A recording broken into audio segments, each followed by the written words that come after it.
First light of dawn. 3 points. And the other book is called Friends of God. I know what that means. Go to the first marker. North American name. I strongly recommend both of those books. The story of Bobby Dobbin is told to illustration of how one of our Ojibwe brothers from the Manitoulin had made his tour through the desert, like the prodigal son, and how he didn't find his place within the church. And through his recovery, the finding his way home, he tells about how he sees the stations of the cross, of how he's able to come to grips with the church, his spirituality.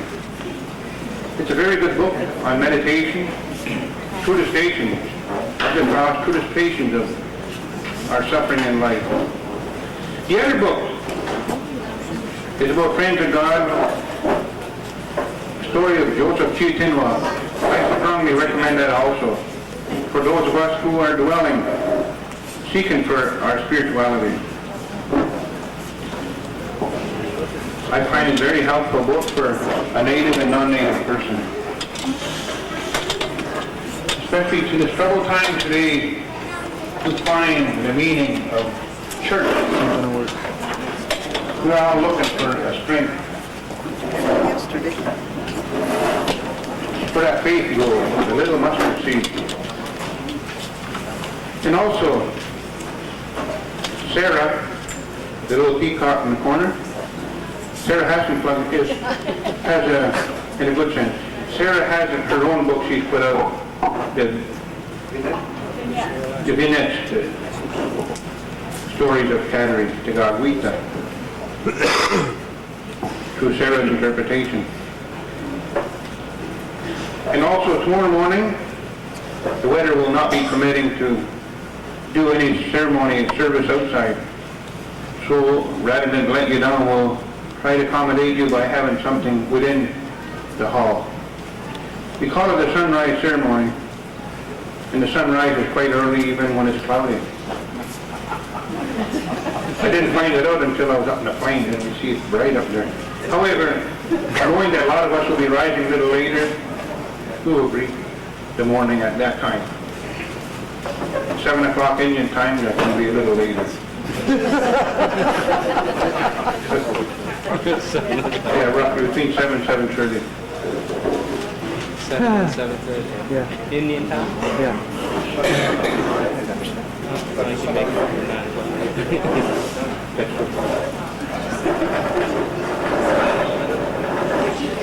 Okay, we shall begin.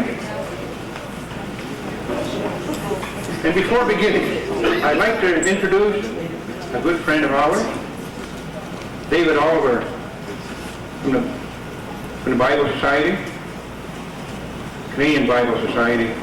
And David is here to share a few words of wisdom, and he'd like at this time to make a few presentations.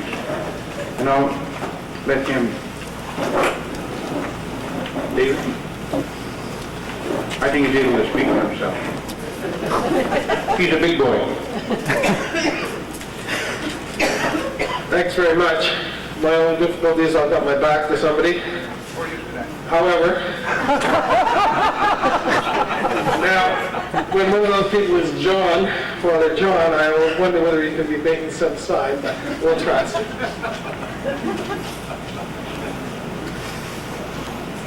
The Bible Society works around the world, and it works with all the different Christians and all the churches. We work with all the churches because we focus on one thing and one thing only. We want to provide every person with the Word of God in their own language at a price they can afford. And so we work in Africa, we work in Europe, we're working now in Russia, we work in over 100 countries. And we have been working from the very beginning with the native peoples of Canada and North America. The British and Foreign Bible Society's very first Bible that they did for outside of Great Britain was the Gospel of John, in the Mohawk language, translated by the man known to the Europeans as Captain Norton, but I believe he was in fact a member of the Mohawk Nation, and he has a name which I probably couldn't pronounce. But that was the very first gospel that was produced, and we have copies of that still in our archives as we treasure that beginning of work, and there has been much work done with Native peoples across the country. About 10 years ago, we realized that we had been working with Native peoples a lot at the beginning of the work of the society, but less recently. And so we sent a person across the country to share and to discover what were the needs of Native communities everywhere. Where were the Native languages still flourishing, such that they would want and need translations, new translations, updated translations of the Word of God. And when coming through Montreal, they spoke to me, and I said, you must go over and see what's happening in Ganawagi, because although living very close to Montreal, because of the tradition of immersion in this province, there has been tremendous progress in helping the young people recover their language and their traditions through these schools. And I really believe that you should speak to them. And so we went over and we met with some people from the church, Roman Catholic and United, and sure enough, we decided that we would try and do a beginning. And so I'm very, very honored to say that we, in fact, working with Dorothy Lazor, we have completed a booklet, the first of 6 that we hope to complete in modern, as spoken today, Mohawk language, in the Walking with Jesus series. And these are available, and they are nicely illustrated, and for full color production in the Mohawk language, you can imagine what the cost would be like if we did this just in Mohawk. But what we did was we decided to do this work by printing the color and all the white spaces where the text could go, enough that we could do it in English, French, and in 10 of the native languages across Canada. And so as a result, we're able to offer this to you, a very attractive and high quality thing, for only $1. And I think that's something that I'm very proud of, and I would like to give some copies of this away to representatives and to tell you where you can order your copies yourself. Before I do, I just, listening to so much of what was happening just before, I was very, very moved by what people were saying and sharing.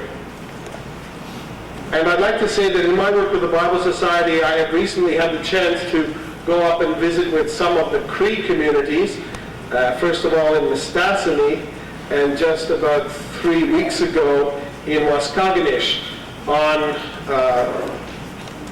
James Bay. And that's quite an interesting trip if you've ever done that. The last 110 kilometers you can only do between December and March because there's no road normally. You have to wait for it to be frozen, and then there's a plowed road that goes over the marshes and the creeks. And sometimes it's a one-way road, so you sort of say a prayer before and during, and you're expected to drive with prudence. But we made it safely both ways without any problems. Waskaganish was welcoming in their Pentecostal camp meetings people from across many of the communities. And being the Bible Society, as I say, we work with everyone. And it was very exciting to see 600 people there gathered for this 3 days of meetings. It was also very moving because each evening's service, which would last from about 7 till midnight. We're going to be finishing before then, are we? Each day's service was begun with testimony, and people would share. And I was very moved by the obvious honesty and the willingness to say true things and hard things, and to confess the way in which God had worked in their lives and the lives of those around them. And then we also had wonderful times, and the Sunday evening was rather interesting because there was this evangelist from the States, you know. In fact, there was another one who was a singer, a black man called Lester Ragland. He was quite a character. And the young evangelist, he'd been working as a preacher for 7 years. He was the ripe old age of 27, and he was taking his retirement as an evangelist to settle down to just be in a parish, because he now just had a family. And he was in this very Pentecostal way. He was going to talk about the good old Holy Ghost, by which he made it quite clear he really meant the good old Holy Ghost as the Pentecostals understand it. But anyway, he went on and he preached, and he did a fine job. But compared to Saturday, where there'd really been a wonderful understanding, it didn't quite move. And I had a feeling that part of the trouble, for me at least, and maybe for the whole assembly, was that he wasn't really recognizing the way in which the Holy Ghost is God and does not belong as a possession to any one part of the Christian church, that each of us come to know that Holy Spirit and that power in our own ways and in the ways in which we are open, because God never forces himself upon us. And so there was some extended period of time of prayer in that. And I guess what I'd like to share with you is the sort of visual prayer that came to me, partly as maybe a directed meditation that I had some control of, but definitely some parts of it which were just given to me. And I began by reflecting upon one of the moments that I'd had a time of prayer when I'd been on retreat, actually up in Saint-Jerome with the Jesuits, when I had been in the forest, working on some of the exercises of St. Ignatius, and came to a wonderful clearing in the forest. And the snow was so crisp and clear, it would squeak as you put your skis over it. And there was a flicker in one of the trees that was pounding away at a dead spruce. And the sunlight was on it, and it was just one of those moments when you know the Creator, and you know that there is a unity between what you learn from the Word of God, from the saints of the past, like St. Ignatius, and what you see in the creation around you. And so I was praying in Waskaganish, I remembered that. And then all of a sudden I had this powerful sense of, it was like from my nightmares of a youth, these without form, these powerful, evil, terrifying blacknesses that seemed to be coming upon me. And I felt in this case that this was the evil that had attacked Waskaganish and its people, the pain, the sorrow, the addictions, the abuse. And I called out against that in the name of Jesus Christ. Quietly. I'm not a Pentecostal. And I had the impression that the spirits were turned aside and driven out. And then I guess it was the part that really to me was totally given. I had this image that came to my mind of a glorious eagle flying up over the mouth of the river, over the forest, over the village, and flying higher and higher towards the sun. And I believe that is the answer to our prayers. That is the people of that village, and I believe and hope and trust the peoples of all this land, particularly God's native peoples here, freed from the evil that has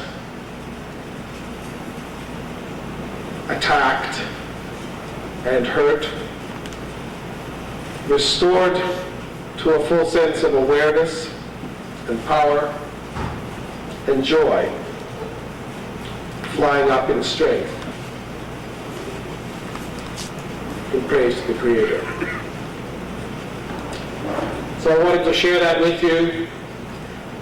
It is my prayer. It is a prayer that was, as I say, one that was given, but one to which I say amen. And with that spirit and with that desire that all that has been so important in the Mohawk language and traditions may be retained and used, and that people may, in their own language, know that it is God the Father who speaks to them in His Word. That I would like to present these copies of this new scripture worked on by Dorothy Lazor.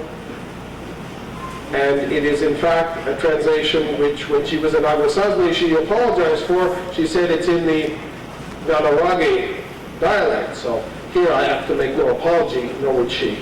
And Ron, you said I should offer copies to Sarah and to Josie Horn, who was in from the very beginning, and June DeLynn. So if you would come forward, the three of you, and the others of you, I hope you will come by our office to receive your copies as soon as you may. Our offices are in the Promenade de la Cathédrale, right opposite Burke's in the Bay, at Bible House.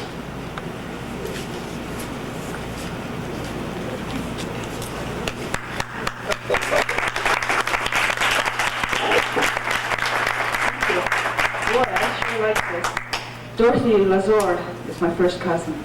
Her father, or her mother and my father are sister and brother. So I think most everyone here knows Sister Dorothy, or was Sister Dorothy, right? Dorothy Lazor.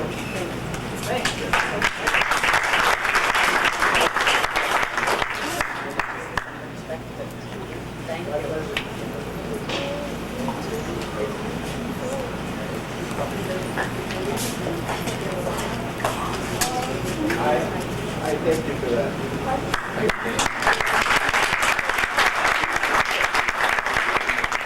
The only thing I would like to say is this series has 5 more booklets in it. And we therefore need people to work on the other 5 booklets. And if any of you have the language skills and the love of the Word that would lead you to want to be involved in this project, please speak to me, because we would like to provide the other 5 booklets as soon as we may. Thank you very much.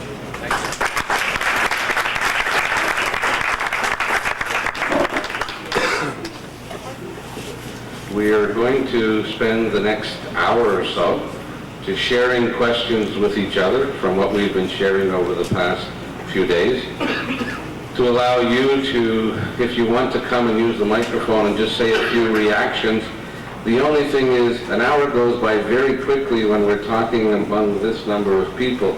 So if you're going to say something, we'd ask you to say it like the man who was speaking and received this little card from his wife. And on the card it was written K-I-S-S. And he said, isn't that wonderful? My wife is encouraging me to speak to the people. And he went on, and she wrote it again, and she gave it to him. And he sat down and said, twice you gave me a big kiss when I was speaking. She said, that's not what it said. What it says is, keep it short, stupid. So if we are going to listen to one another, we are all going to have to keep it short. We're going to start just with a couple of songs with Ron so that we can relax and in the spirit of prayer share with each other a sense of who we are and what we've been sharing for the past couple of days.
One other request? Request? Number? One request, Ronnie? Show me the way to go. That's later. Yes, well, 29? 49. 49. Be not afraid. Okay, great. We gotta sing that. Oh, yes, we gotta sing Be Not Afraid. We're in the mood. Look out for Jack and stay a while, Mary. Let us stay a while. Cross the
The next choir meeting will be on Friday after.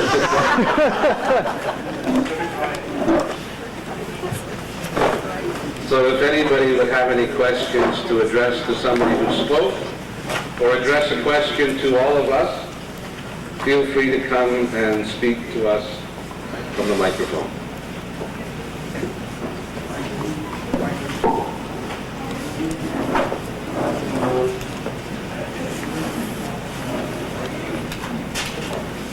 I had two brothers who used to love to go hunting and fishing along the trail.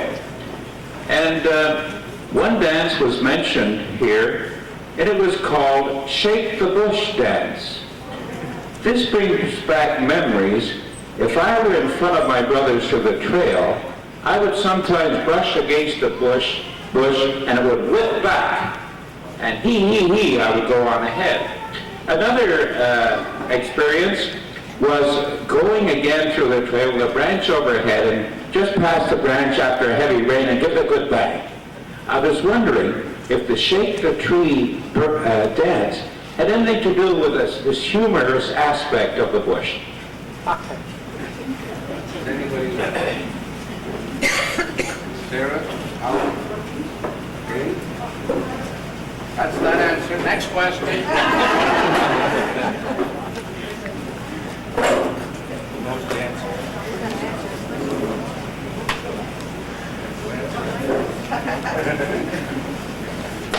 Well, the only thing that I've seen in social dancing, when they call it Shake the Bush, was sort of a competition they had with the men in social dancing.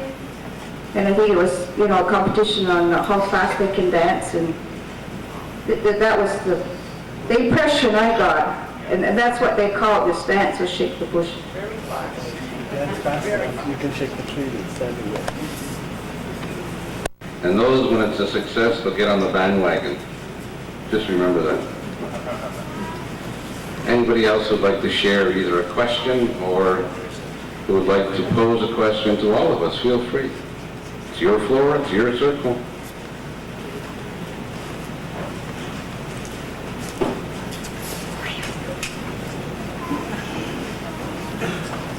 I would like to ask the other parishes that have had some kind of success with the changes in the church, where more lay people are involved in the church, and how it's working, because Ron seems to be a maverick among his people, and we read the newspapers, we read the church bulletins from other parts of the country, and they're all encouraging this kind of thing.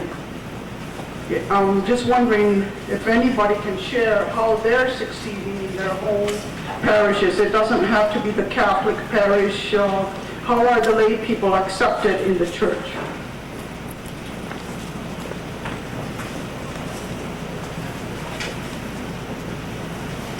I am not going to answer for the lay people, but I will tell you that one of the great moments for me was my first appointment was to give a woman the responsibility for the whole parish and make her president also of the finance committee, which we call the Fabrique Law in Quebec. And she is actually the coordinator of the parish. And as I said, does the priest come in very often? She says, we need him for Mass on Sunday. We see him 1 hour a week. And really, she has begun to run the parish in its fullness, and the priest is the person who comes for the Eucharist. That's not what I really would like, because the priest is too much of an outsider then. But it shows you how far it can go. We have just begun to restructure our parish into small faith sharing groups. I'm absolutely amazed at several of the parishes where they're meeting in their homes during the week and preparing Sunday liturgy. It's starting to explode. I just went to one of those parishes for confirmation, and it's hard to keep the lid down now. And at the end of the confirmation, as I usually do, I say, would those men or women who are involved in the confirmation, and I see the principal of the school, would you just come forward so that I can thank you on behalf of the whole community? And 14 people came out of nowhere. There were only 18 being confirmed. But there is a sense in which they really have, at the grassroots, taken over the whole church, and it's wonderful. And there's more to be given, and more to be shared, and I just am really excited. We're having our second regional pastoral council, which is the 13 parishes on the South Shore, and now we're going to be 70 people coming together either in forums or in parish councils or in movements, and we're going to spend the whole day together planning all of next year together. And I don't have much of a say. I am like the husband who always says, I have the last word at home. And I said, what was that? He said, yes, dear.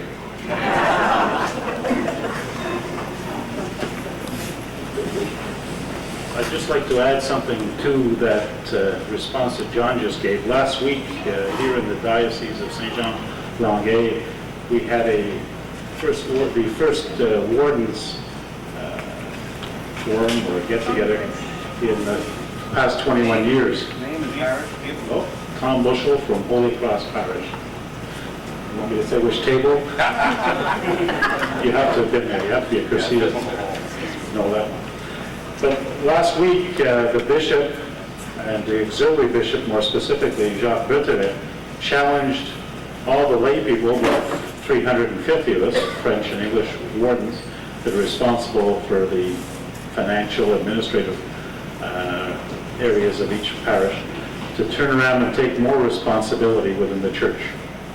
And the basic message that he gave in his speech, and I won't try and give you the exact message because I'm not eloquent enough to do that, but basically what he said was that the church, he challenged the church to return to the basics, and that the priests needed to have more time for the sacramental responsibilities that they have and the pastoral responsibilities, and that the lay people had to take over more and more the administrative functions of the church. And also, at the same time, he challenged us to turn around and go back to the original mission of the church, which was to try and help the poor. He said that over the centuries, obviously, things have changed with governmental participation and taxation, and that the governments have taken over more of the responsibilities of working with the poor, but that has also led to many problems, a lack of spirituality within giving. And he stressed that we had to manage the assets of the church, and the lay people, challenged the lay people to manage the assets of the church better so that we could get back to the original mission of the church, which was spiritual and working with the poor. I hope that answers a little bit of your question.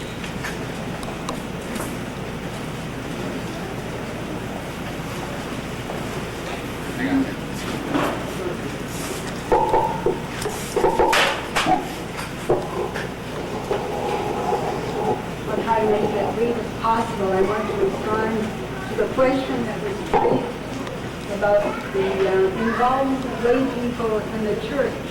And I can only speak for Kahnawake, but I'd like to just a little bit say what I have found out from my people from across the country, just as far as spirituality is concerned. Number one, I think in Kahnawake, what has happened here is that the lay people have, as you know, regrettably, have tended to go away from the spirituality of church or any spirituality. And it's a time, I realize it's a time of healing, it's a time of coming together for those that might feel uncomfortable. The other thing I think within the church, especially in Kahnawake, I find it very much a man's world. And I say this with full meaning, I have noticed this.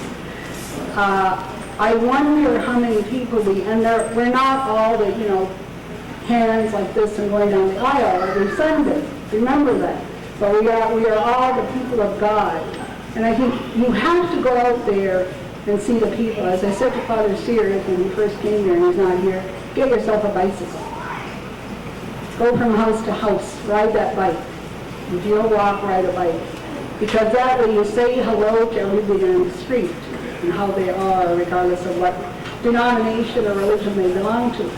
But I know on Sunday when I do go to church and I have a feeling in my heart that's very sad or happy from one extreme to the other, and you want to share it. When we have the pray for us, O Lord, I'd like an opportunity to go up there and thank the Lord for something or ask the Lord for something and get the congregation to say, pray for us, O Lord. But the women, the epistle is read by the men, and there they sit, and the prayers. But the women are never asked to read those prayers. And if we choose not to read, and we choose to say what is in our hearts, those are the best words that can be said. Mohawks, I was not sure everywhere else, are not reading people, but we're telling and we're showing people.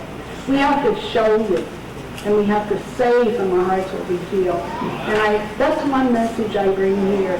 We don't want to be altar ladies and get the linen clean and clean the church and so on. We want to be more than that, and it's long overdue.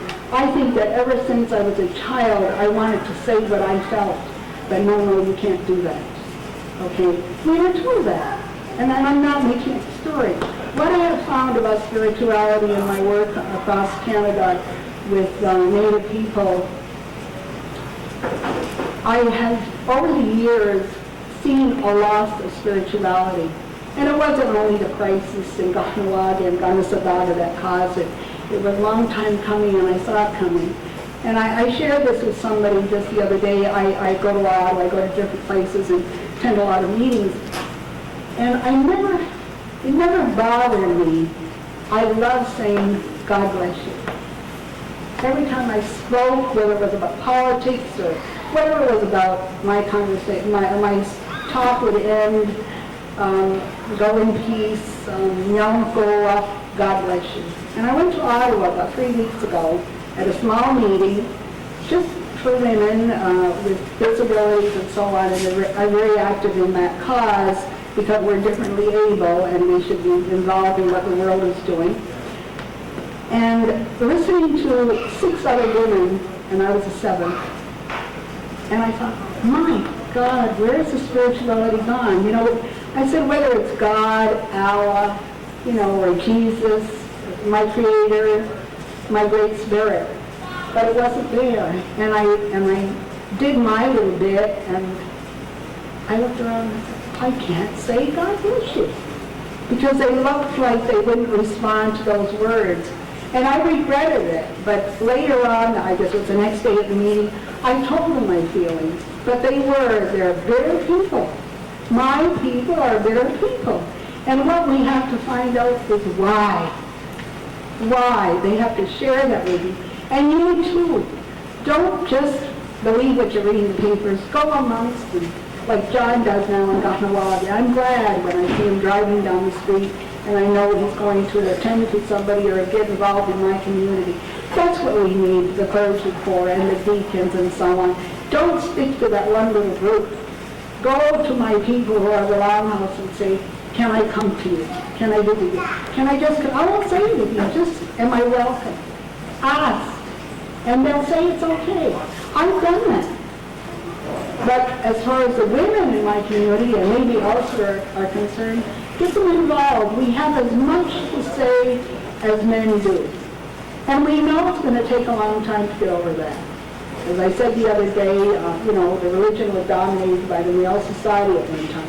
So it's time for change. And we don't just want to be nuns or nurses.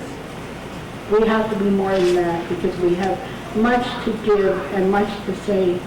And of all the giving we give, the greatest one is love. And we survive because of our love of God and His love for us. So keep that in mind when you go back home and, you know, what you said about sharing, you know, in the lay ministry, if you will. We're not all ministers, but I think we are all givers. And maybe we'll give the right way. You know, we'll go.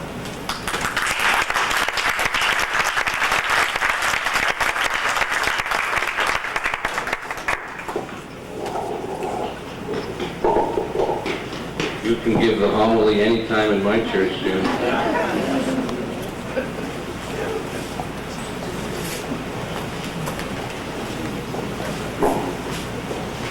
Hi, my name is Kevin Torping. To help answer, no fixed address at the moment, Mr. Ministry is not always easy. I am a graduate of the School of Formation on the South Shore, which trains lay people to be pastoral agents and to assist in ministry or to lead a ministry within the diocese, which can be either mandated or non-mandated. I joined the program in '84 because I knew I had gifts and talents that I was willing and wanting to share with the community that I was at the time. And for 12 years, I worked at that parish and built up a wonderful program and a wonderful community with our pastor. When the pastor changed, everything else changed as well. And it was either stay and fight or to use my gifts and talents without being an occasion of sin all the time, fighting. And so I didn't know where I was going, I didn't know what I wanted to do, until I got a call late one Sunday night asking me if I would help journey with some people in the RCIA program. And that is the Right for Christian Initiation for adults, people wishing to be baptized as adults in the Catholic faith. And my immediate response was a yes, because I found out there, and I've been now with the program about 2 years, that I'm now journeying again with the grassroots people. And being with the grassroots people, I feel, is where we can minister the best. And so, to reiterate, it's just, to minister is difficult, and there are going to be personality conflicts, there are going to be ups, and there are going to be downs. But dealing and ministering to the grassroots people is where it's all, and like June said, just love. Thank you.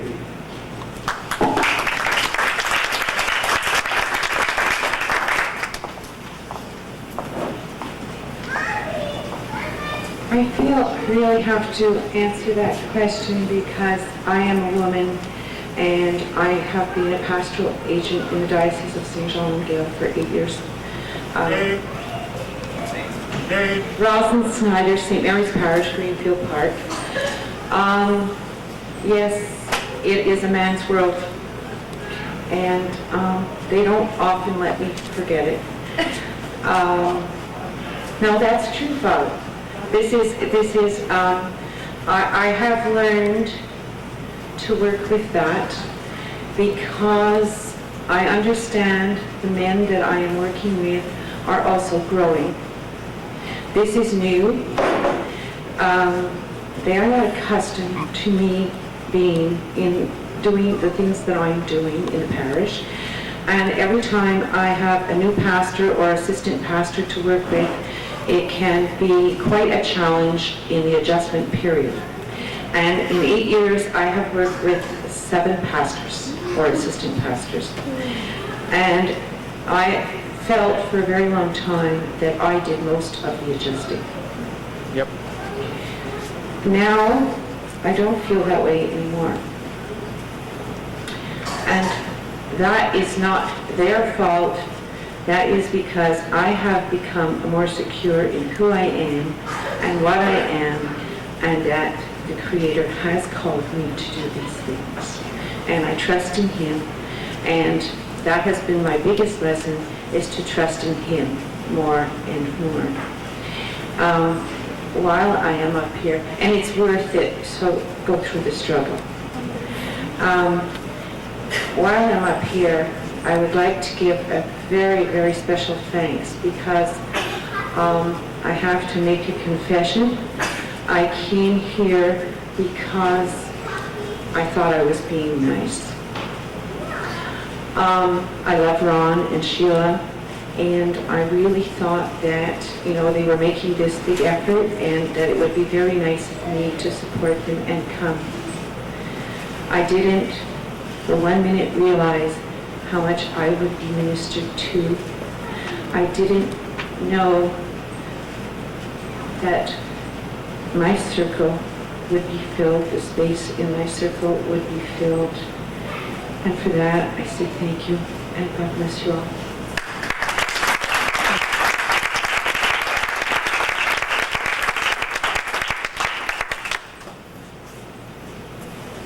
Just as a little tag along to what you said, Jim. 25 years ago, 30 years ago, when I went to the seminary, we came out with all the answers and we wanted to give it to people. Thank God we don't do that anymore. The image I have more and more in my mind about being minister is that of being visitor. When I come to Ganawagi, it's not my community, it's not Ron's community, it's not Father Sear's community, it's not the Jesuit community, it's not a mission, it's not a parish, it's a community. And I come as a visitor to receive, one, the welcome that I've always received, two, to be able to share, and to leave knowing that I haven't left anybody behind, but I've taken you with me. Just recently, when my friend died, and the hardest moments for me were to leave the hospital room at night and to leave her alone. And I felt terrible. And the morning I went down on a month ago, Sunday, when she died, I looked at her and I said, Sheila, this time you're coming with me. That's the way I think we should be as visitors and in ministry. It's the community of Ganawagi, all of you. It's your church. It's your community. And you give me the privilege and honor of being a visitor. If we can all see that as we visit each other's homes, as we visit each other's parishes, as we come and visit together for a few days, I don't think we'll be bitter.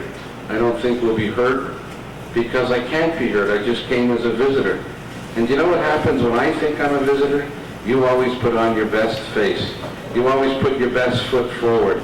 And when I go to somebody's home, they even put out the best bottle of wine they have. If I don't know how to say thank you to God when I'm a visitor, how will I ever be able to receive you? Because someday you will come and visit me as well.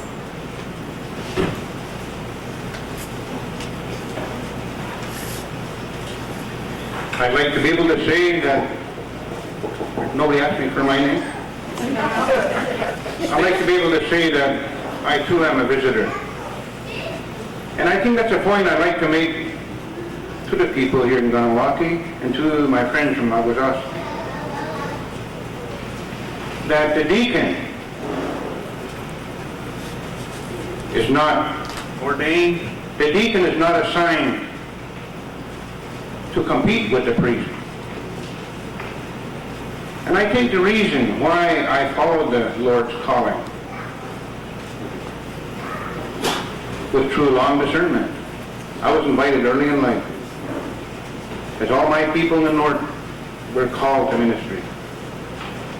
I waited because I felt my obligation to my family.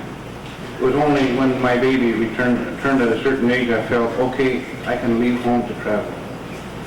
But then I didn't feel that I'm going to come and redeem Ganawaki. And I like making that point that I should not be shining at the altar. As it is now, it's not my choice, because our former pastor is sick.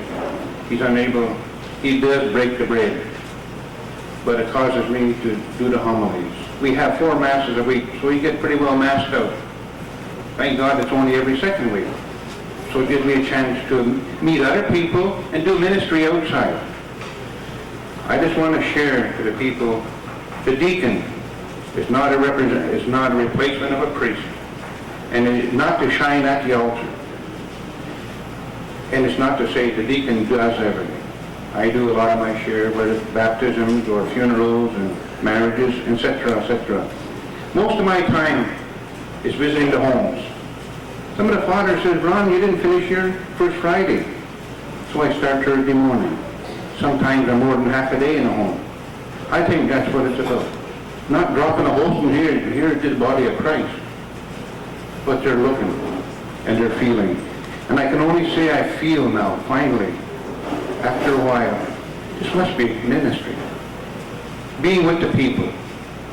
Taking communion to the hospital. Some of them are starting to have dinner by the time I reach them. And sometimes spending through the dinner and later. This, what I feel, is the role of ministry. Be it in the schools. I believe my calling was to be among the people, and that is the role of the deacon, to be among you, the people, to draw ministry. It's unfortunate now in our church, in the sanctuary, there's only men. We cannot draw from the schools, and that is why we want this ministry program. When I teach religion in the schools, the teachers don't want to teach, and I don't blame them. Some of them are not churchgoers. We don't judge them. Others are not qualified, they say. So I said, you know, we got to create something where we can feel at ease, have workshops. And this is what ministry is about. Not to create deacons. I hate scaring people like that. We call it a ministry program. And there's many streams. We produce music ministries. We have a 9 o'clock, 9:30 Mass for children. No one coming. We don't have music. We cannot go to every Mass. We cannot always be there. So this is why you, the people, have to be the ministers. The church will never come alive until that sanctuary is functioning. But you, the people, it's not the place of the priest. The part of the Mass of the priest is the breaking of the bread. The proclamation of the word and all are you, the people, not the deacons. I feel my role to draw and also to visit outside communities, be it in Akwesasne or wherever, but among the non-native communities, spreading that good news, trying to build again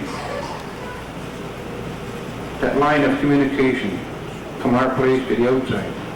The media did a poor job of it, so we want to personally, and it's nice that you people, and for our people present, we're surrounded here by ministry. Here we have the deacons and their wives present. Deacons from West Island, Larry Farley and his wife. From Dorval, Jim Lawler and his wife. And through the course of yesterday, if I missed someone, and the others are pastoral animators as pastoral agents in the South Shore. This is what ministry consists of. And we hope with the vision of the new church, we'll not see the deacon shining there. Even before following ministry, when we cut back a Mass, I was with my brother Knights, assisting at 11 o'clock Mass. No one else was there. It's not we want to. How do we draw the people? So by having more people in ministry, we can go out to the schools and draw and be among the people. But we can't do it alone. The harvest is so plentiful, but we need work.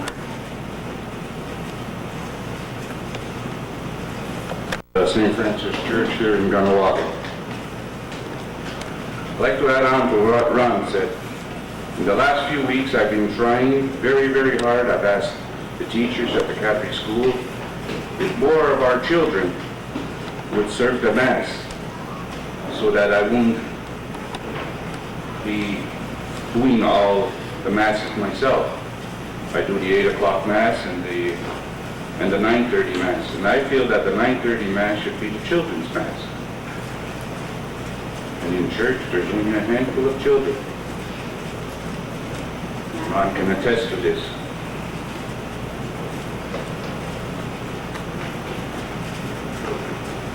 I've asked not only just boys, girls, sometimes my cousins would come and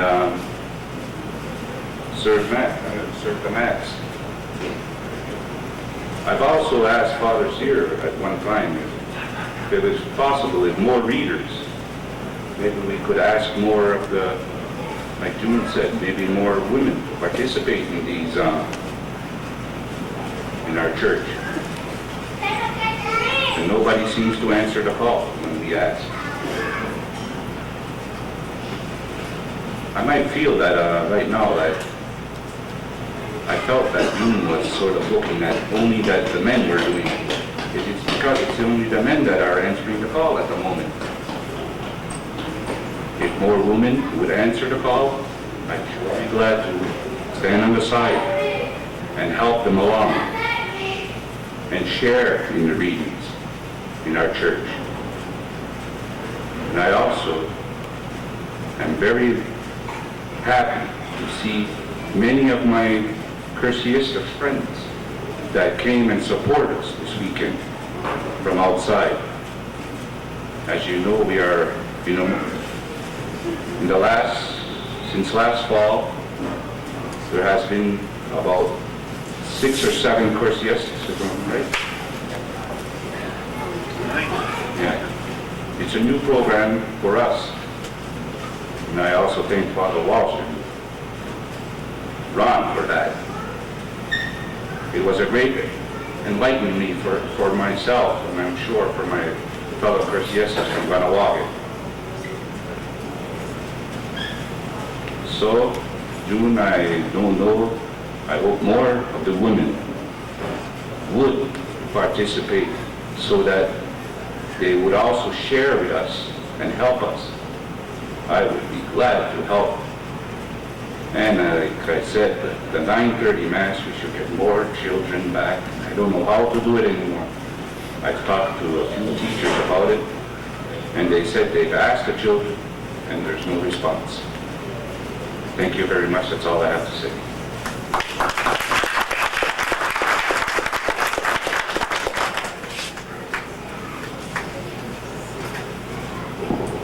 Me again, Tom Bushel. I just have a question for everybody here.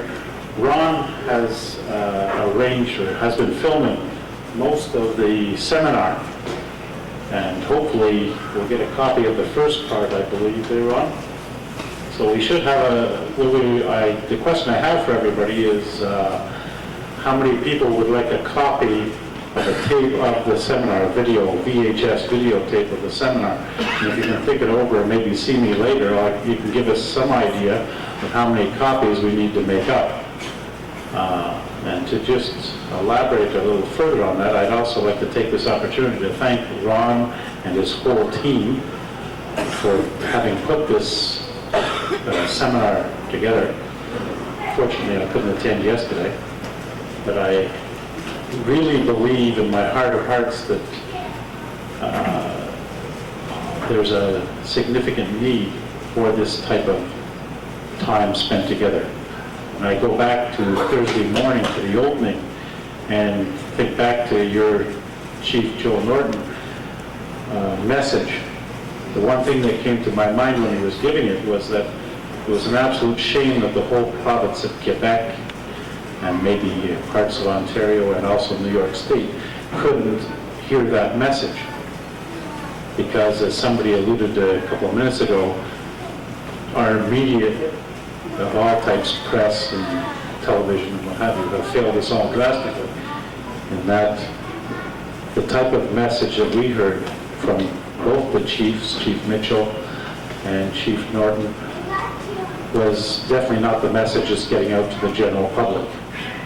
And when you see the sincerity and the depth of compassion and understanding these people have, and they're just representative of your native society, that message isn't getting out, and hopefully through seminars like this one here and maybe videos and tapes, maybe it will get out a little more. So if any of you are interested in copies, please see me and give us some idea of how many copies to make. Thank you.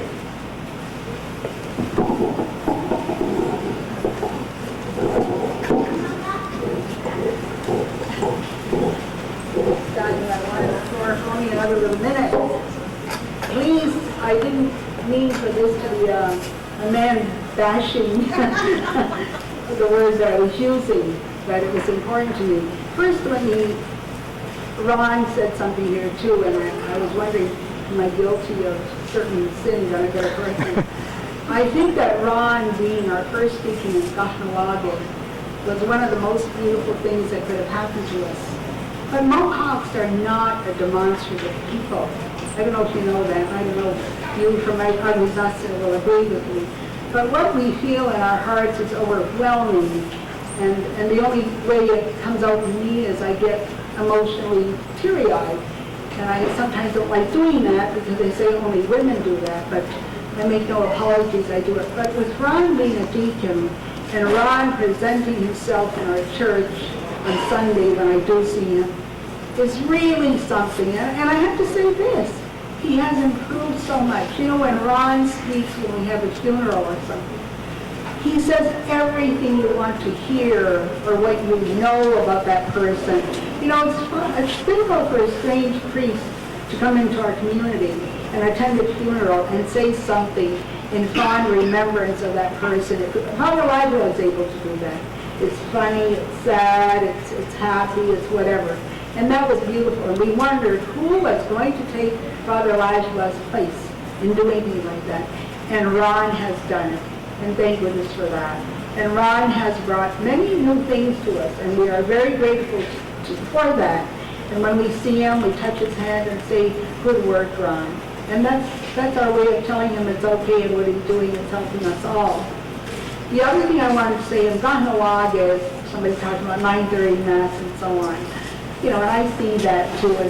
But, you know, maybe it's time, because of the numbers of people that go to church, that we have one Mass on Sunday, where everybody goes.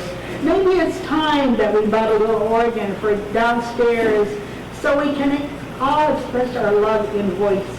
We don't have to be a great singer, but when we sing together, oh, what voices come up.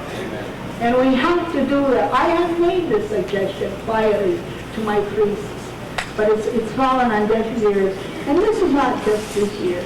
We have trouble with people in the choir. Let us all be the choir in our church. And our people, you know, are symbolic. I said to somebody on the church committee, I don't come to the church committee where I feel that I'm not holy enough. But I think our people are very symbolic. Ash Wednesday, the church was full.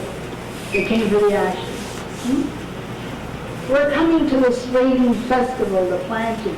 We used to bring a basket with our seeds and potatoes in it for planting. Bring it back. You'll get people coming to the church with their baskets. Remember the ladies in the shawls? Janita, remember that? They used to come to church with their shawls, carrying their baskets of seeds and potatoes and turnips, and this is my garden. Pray that it's going to prosper. Well, you want to pray that my people prosper in spirituality. This is what you have to do. Please listen carefully and welcome us. Yes, but you know, I have a problem. I want to go to church. I want to look at records. I want to go in the back. Where's my accessibility? Unless I have someone to bring a specially made board to put up.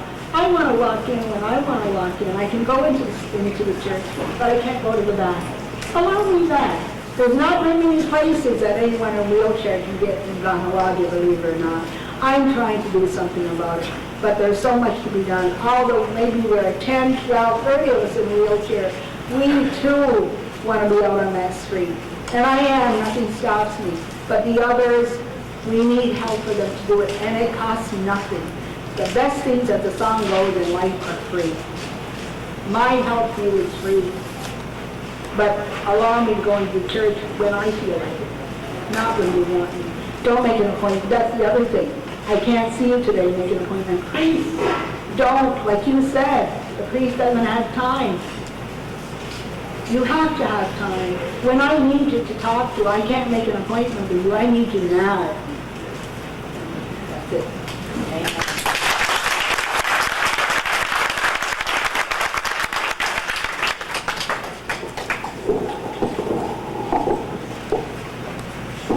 Glad you didn't continue on about strange priests, or you would have had to apologize. Anyone else?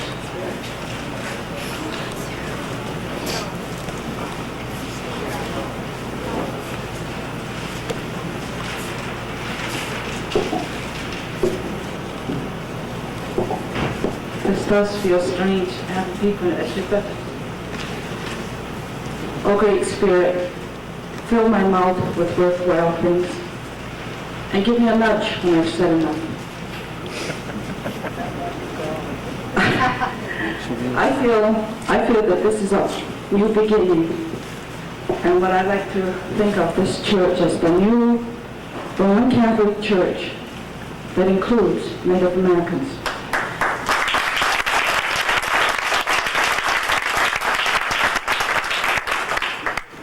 I said this at the National Catholic Conference, and I say it again.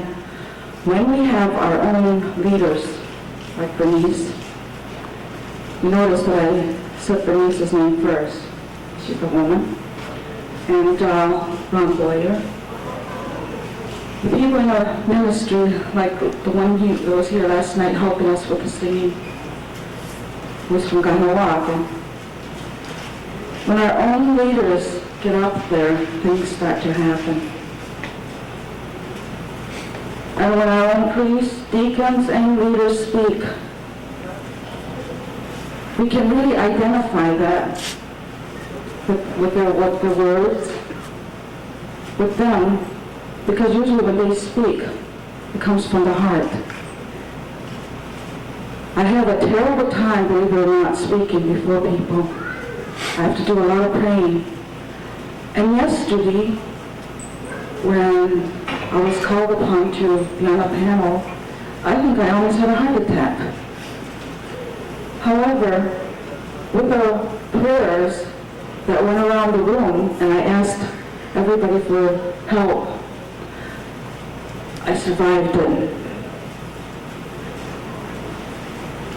I'd like to tell you that I am going home with a great amount of healing and also a great deal of hope.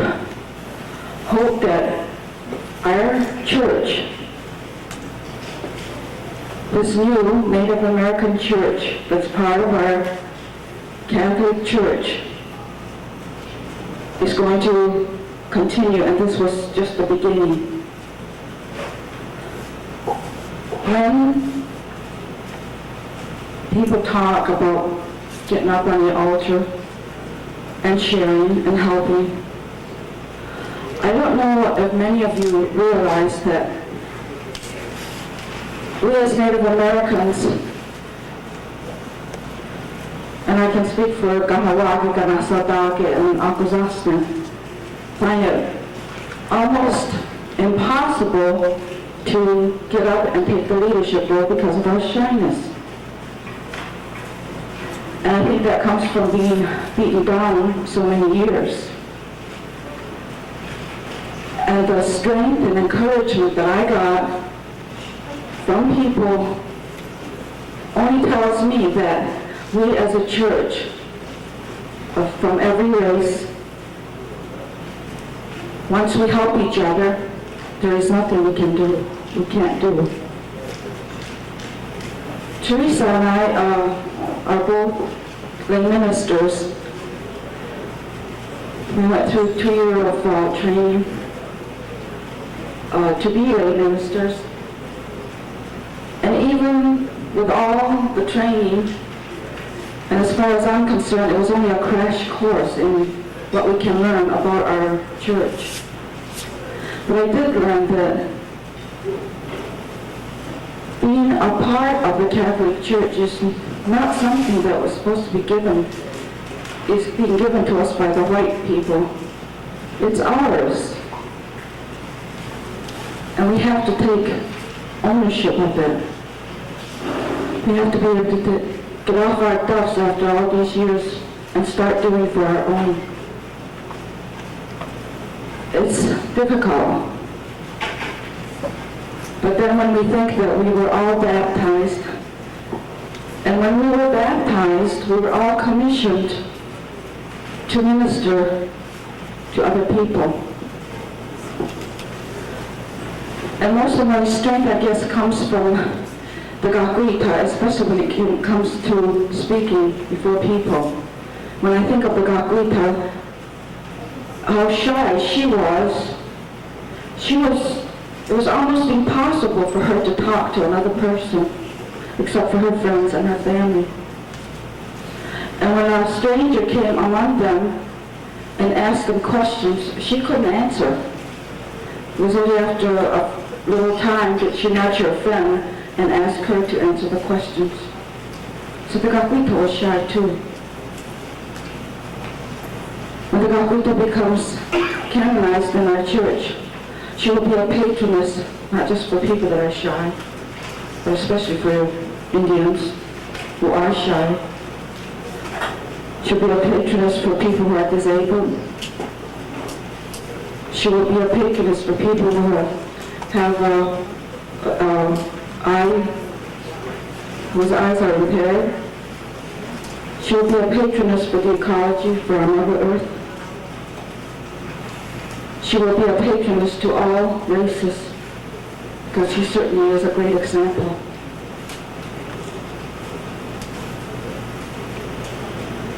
I made notes and I forgot my notes. Search the heart.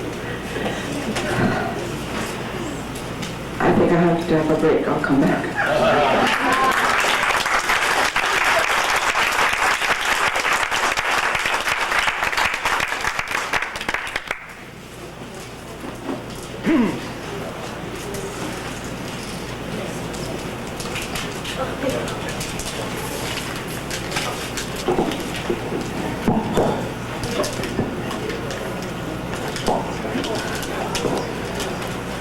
I don't like my back against the v42.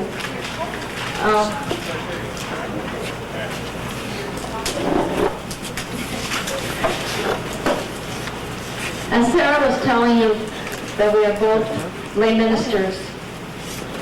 And with the humor going around here this weekend, you can't help with Ron, your father, around. I like the expression they use, no permanent address. That's the way I feel. In my home, I belong to this church in my parish.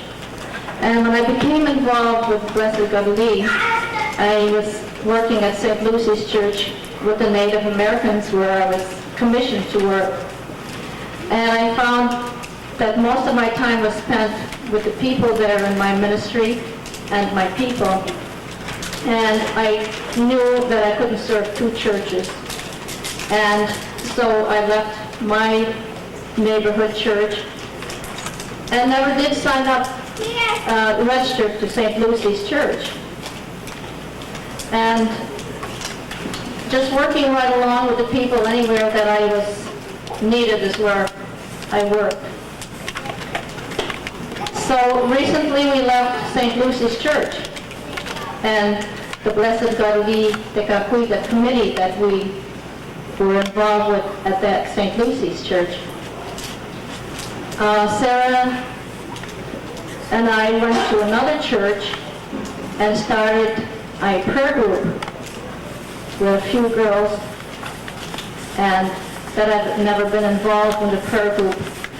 I can't speak for them, I can't say never, but at that time we're not involved in the prayer group.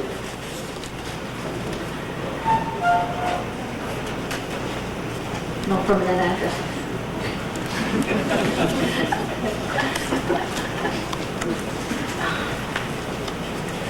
I spend a lot of time searching for myself, searching with my native traditions and ways, and searching for myself as a Catholic. What does it all mean? Where do I fit in? Who am I? I was looking for identity on the outside. Well, Native Americans, what did they do? People ask me about Native spirituality. What is it? I can't admit that I don't know what it is, and I'm Native American. I should know what Native spirituality is, but I could not define it for them, and I was at loss. What does it mean to be Catholic for me? Well, I go to church,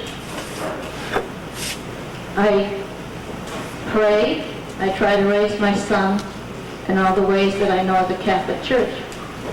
But at that point, there was still a missing link in my life. There was still some unanswered questions. I felt like I was pretending to be this person or that person, but deep inside there's a missing link. So I quit searching outward identity. I started searching my inner identity and going to deep into my soul and into my heart to know who I am. And I found that what I was finding was very painful, not easy to face. Each time I approached myself, my past life, my childhood days, there was a lot of pain involved. And I didn't want to face it. But in order to find my own spirit, I had to face it. I had to go deep inside myself to find myself. And in doing so, I found my own self. I found that missing link. I've learned to listen to the voice of our Lord, which is very, very subtle. I guess a lot of times that we are afraid what that involves. I think that we are afraid of the responsibility to take control and responsibility for others. That might mean work, that might mean pain, that might mean rejection, that might mean separation. But in trusting God, and with all this pain that came, it was like God saying, you asked for it, you got it. Now I had to go from there. And with loving and trusting God, I was able to move on. Not outward, but inward. And by moving inward, I became outward, if you could follow me.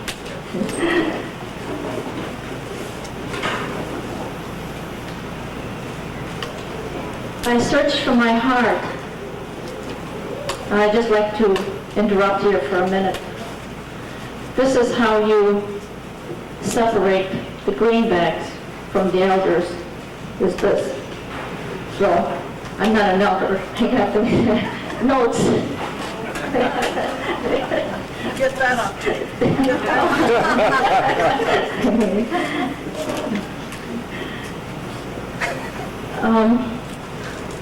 All I have to say is we all have gifts. We all have to take responsibility for our own gifts and not stay in the background. Work together to strengthen one another. My gifts and your gifts are all different. And as small as you think your gifts are, and if you feel backward about them, they are important to the wholeness of something. Giving the gifts of self is the greatest gift that a person can give. It is not something that comes from book, from seminars, or learning. It is a gift of self, a gift that our Lord gave to you as part of himself.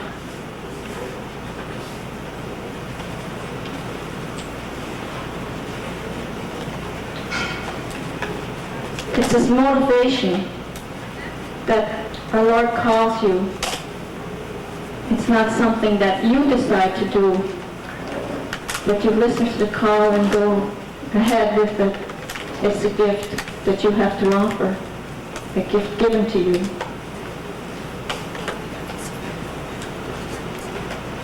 You have to work together to know that the gifts of the Holy Spirit are love, peace, and joy. And when you have that, you have so much to offer. This can be attained by looking for it and searching your inner soul in all the pain and hurt and ugliness.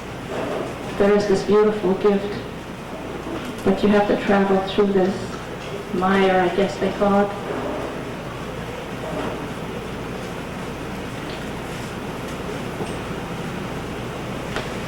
We work, Sarah and I work in this prayer group and try to help and strengthen the girls or the people, men, to come together and work and pray and ask for what our needs may be at that very moment. We don't look at a long range planning for years to come. We pray for today's needs, and we pray to the Lord today and be in his presence this moment. And with that prayer group, and with the Blessed Garli, the Kakuita presentation, we have been invited to different churches. And we've been together in this new prayer group since December, I think. And since that time, we have been invited to one of the local churches in Syracuse to do a liturgy, a Native American liturgy. Well, when it involved the Blessed Garli, the Kakuita presentation, there's no such thing as saying, no, we can't. So the gifts that came out of this, people that have never done this, the Indian clothes were made. Sarah's sister was never part of a prayer group, But she made all the shirts and all the clothes that we did in this liturgy. And her sister says, well, I want to do the cooking, the soup, corn soup. That was her gift. And we put this liturgy, we did 5 liturgies. Once on a Saturday night and 4 on a Sunday morning. And with just a few, about 8 groups, 8 people that would say yes. We did the sweetgrass blessing, the best way we know how. They cooked the corn soup, we had our clothes, and we had one hymn. Or one hymn, I think, is what we sang in Mohawk. But it still was a yes, we can, and we did.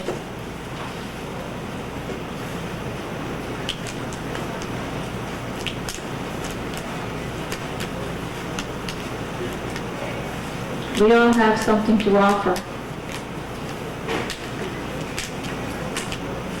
It is our gift. It is our gift from God to say, yes, we can. And in my days of not having a home church, I just wanted to say that I also lost my job. I don't have a job. I've been laid off since December. So I said, this gives me an opportunity to attend noon mass like I used to dream about. I always sometimes say a lot of things and not do it. So now I said, well, I always said if I was able to go to mass at noon, I would do it. So I did it. Now which church would I go to? The church that we have our prayer group? Well, it's quite a ways from home and there's so many churches that I go by to get there. So I went by this St. Joseph's Church, St. Joseph the Worker, and I said, well, I should go to this church. No, but I belong to St. John's, so I drove by. So the following day I was going to St. John's again. I drove by St. Joseph's Church, and I said, well, I think I still want to go to this church. And I walked in this church, and I had when I arrived there, I knew a few people. And this noon mass was done by lay ministers and some people that I've known. And the way they shared was something like Ron, and it was really, really nice. And it was close to home, so I decided to go to this particular place. Well, my second visit to this church, this lay minister comes up to me and says, we'd like you to do the reading today. Would you help us? And I said, wow, this church with a lot of people in it, and this is my second day here, and they're asking me to do the reading. Boy, are they lucky I decided to come to this church. No sooner did I say that, and our Lord said, you did not decide to come here. I have called you here. And so that put me back down again. And a week later or so, I was praying for forgiveness. For forgiveness for certain things or malicious things I was thinking about certain people. And as I was praying to our Lord for forgiveness, please forgive me, Lord, I'm coming to receive you. I want to come with a clean heart. And I know I have these things on my mind now. Lord, please cleanse me. And just as I said that, the priest came over to me and said, would you assist us today with the Holy Eucharist? And this was a confirmation that there's something going on here. And about a week later, Sarah says to me, St. Joseph the Worker Church contacted me. He would like you to do the presentation. And I said, well, I'm very familiar with that church. I've been there all week. And so this is the way our Lord is leading me there. But what I'm trying to say is, these people, I was not familiar with these people, but they reached out to me and asked me for assistance. I mean, they have all their lay ministers and all their parishioners are there, present there, but it's their outreaching to someone different. from their parish, someone they want to make welcome or feel part of their church. And they didn't know that I'm a lay minister. They didn't know I'm a Eucharistic minister. They didn't know I was a lector. They didn't know I had all this training. But they reached out to me as a woman and asked me to do these things. And I had these gifts to offer, but they just reached their hand to me as I walked in this place. So I'm thankful, and I know that everybody has gifts. We need to say yes, and they need to reach out. Thank you.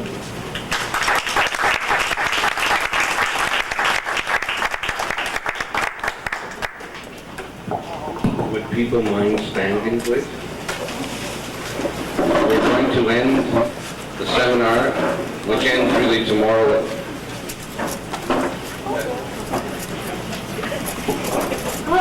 You may stand. I didn't know what to do. But I know that this weekend is special to everyone in some special way. I'm still so nervous, my heart is broken. It's true. And I'm asking God while I was listening to Teresa, how can I give my gift that I think the Lord is giving me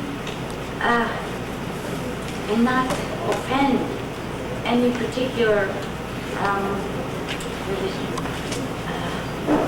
As I look around me, I see some individuals of other faiths who are good Christians in their own right.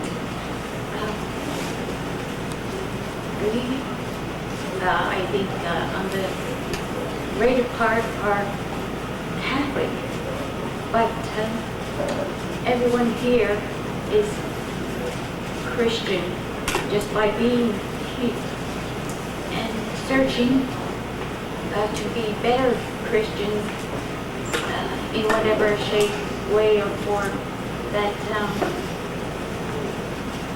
they've come here for. I would like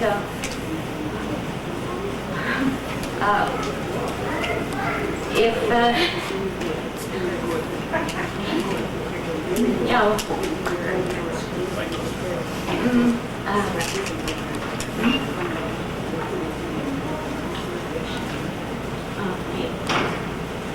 I know that God is helping me. The Spirit is, it's only my own little fear right now that's keeping me back, and that's an evil. I have to break it.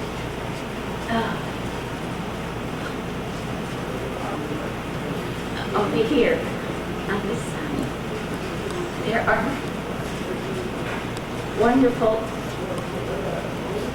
ladies of Premium United Church. I don't want them to feel apart from our seminar.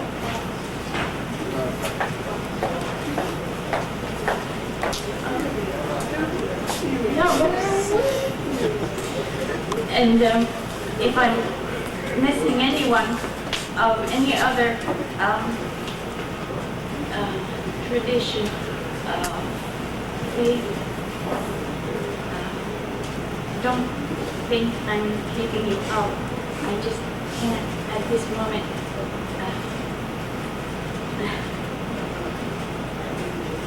I just can't right now think of everyone, but I want to include everyone who has the same mind, and if we would only be all part of a native church, whether it be Catholic, United, Pentecostal, whatever, but that we're all united in the same spirit and in the same blood, being Native American.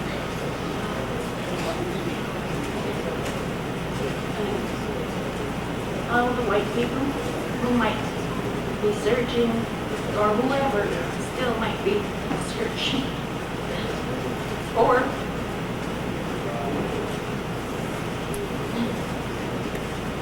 spirituality of one sort, and the best that there might be, continue to call on the Holy Spirit, because He has the answers, and also through the v42.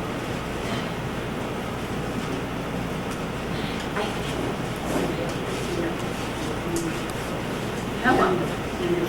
No.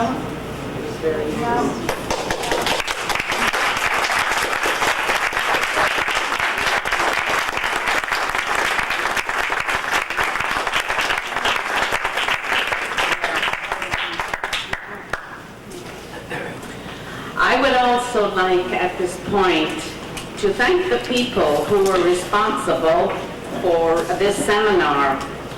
I came because they said that we were going to tell our stories, and the people who were the speakers were just marvelous.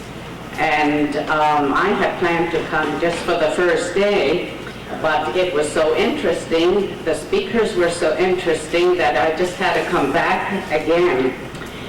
And I learned so much about my culture because I grew up at a time when it wasn't popular to be Indian. I went to a residential school where I was not allowed to speak my language, and where the missionaries told me that forget about being an Indian, that we're going to Christianize you, and we were savages and we didn't know any better. So you sort of feel not too good about yourself, not too good about being an Indian. But it's come around that it's popular again to be an Indian. So at the time I was growing up, I did not get enough of my culture. And I'm just now beginning to learn about my culture. So this was very, very good for me. And I think that it's something that should be repeated again. The only sad part of it, I felt, was that there weren't enough of our own local people here. Because I'm sure there are a lot of people from my age category who haven't learned enough about their culture. And the traditional people, I believe, are the ones that have it, and they're the ones that are going to bring it back. And I think that although I'm from the, I'm not a Catholic, I'm a member of the United Church.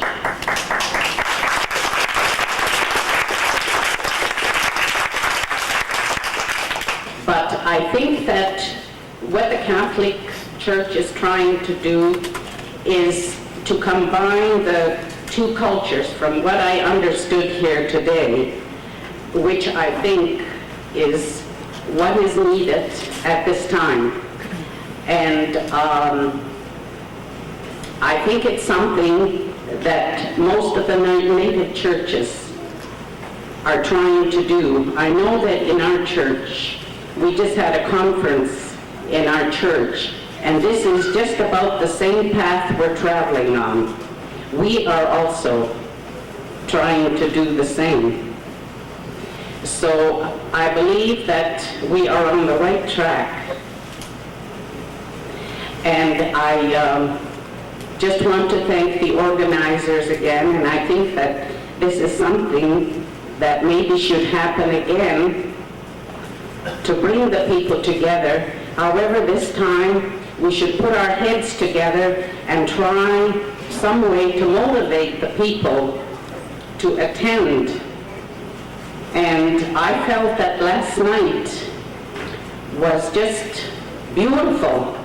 I could just feel the Holy Spirit around with the singing and the people holding hands. And it was just marvelous. Thank you for listening to me.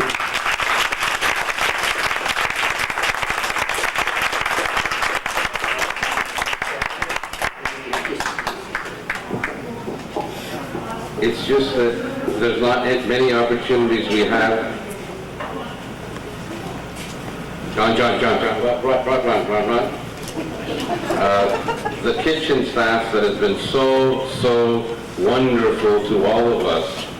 I think before we pray with them and together with them, we certainly know that they deserve our applause.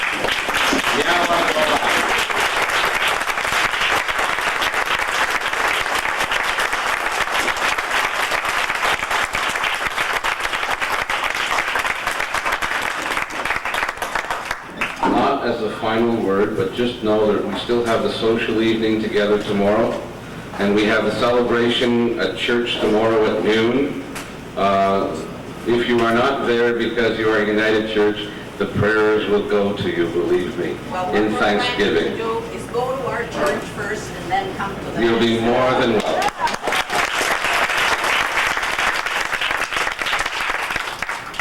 Let me just conclude this part of our sharing by saying that you cannot have faith without culture. You cannot have faith without culture. Native people have a rich culture in which they can allow their faith to express itself. Believe me, as a non-native, I worry about how I am going to enculturate my faith. Please help us. And I thought as our final prayer, I would ask Bernice and Ron just to start going around the circle, sharing a kiss of peace. And those of you just follow behind, and eventually we will have shared peace with each other throughout the circle. Peace.